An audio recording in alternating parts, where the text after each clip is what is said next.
উপনির্বাচনে জয়ী বরানগর ও ভগবানগোলার দুই বিধায়কের শপথ টানাপোড়েনে ফের উঠে এলো রাজ্যপালের বিরুদ্ধে শ্লীলতাহানির ঘটনা।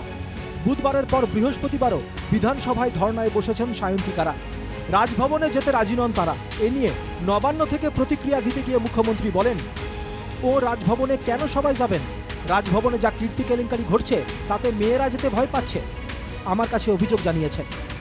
আজকে জেতার পরেও 1 মাস ধরে আমার এমএলএরা বসে আছে, গভর্নর ওথ দিতে দিচ্ছে না।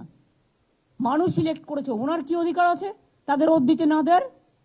উনি স্পিকারকে অথরাইজ করবেন, ডেপুটি স্পিকারকে অথরাইজ করবেন, না হলে নিজে অ্যাসেম্বলিতে যাবেন। ওনার রাজভবনে কেন সবাই যাবে?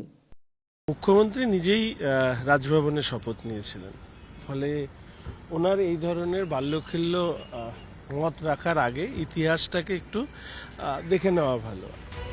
রাজ্যপাল বিধানসভায় শপথে নারাজ, তিনি চান রাজভবনে অনুষ্ঠান হোক।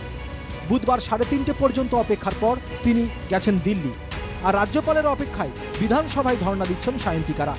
এবার শপথ ইস্যুতে মুখ খুললেন মুখ্যমন্ত্রী মমতা বন্দ্যোপাধ্যায়। বললেন, মানুষ নির্বাচিত করেছেন, ওর কি অধিকার আছে শপথ নিতে না দেওয়ার? রাজভবনে যা কীর্তি কেলেঙ্কারি চলছে তাতে মেয়েরা যেতে ভয় পাচ্ছে, আমাকে কমপ্লেন করেছে।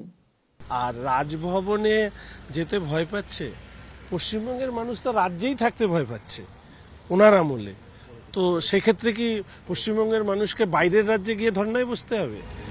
এদিনও সায়ন্তিকা রায়তরা সাদা পোশাকে হাতে প্ল্যাকার্ড নিয়ে ধর্ণা দেন বিধানসভায়।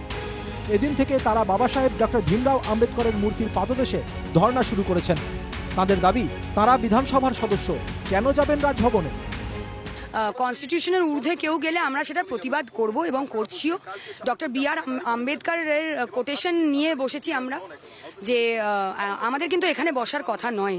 এটা মানে কেন করা হচ্ছে আমি বুঝতে পারছি না। In the case of a newly elected person, it would not be necessary for him to go before the president or some other presiding authority appointed by the president doctor B R. Ambedkar. আমি বলছি না এটা।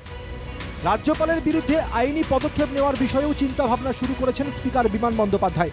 সূত্রের খবর, বুধবার এ ব্যাপারে রাজ্যের আইনমন্ত্রী মলয় ঘটকের সঙ্গে একপ্রস্থ বৈঠকও সেরেছেন তিনি।